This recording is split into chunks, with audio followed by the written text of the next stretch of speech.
तर मुंबई पुणे एक्सप्रेसवेवरती प्रचंड वाहतूक कोंडी पाहायला मिळते। दिवाळीच्या मुहूर्तावरती चाकरमान्यांचा मात्र यामुळे खोळंबा झालेला आहे। 7 ते 8 किलोमीटर पर्यंत वाहनांच्या रांगा लागलेल्या आहेत।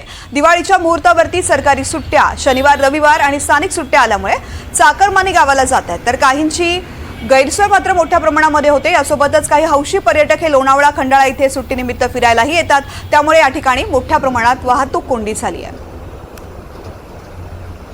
प्रसाद पाटील या ठिकाणचे अपडेट्स देतात। प्रसाद,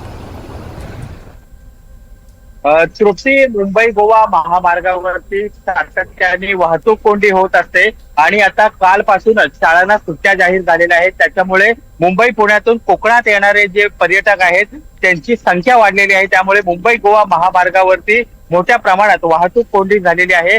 मुख्यत्वे करता माणगाव परिसरात ही वाहतूक कोंडी सातत्याने पाहायला मिळते।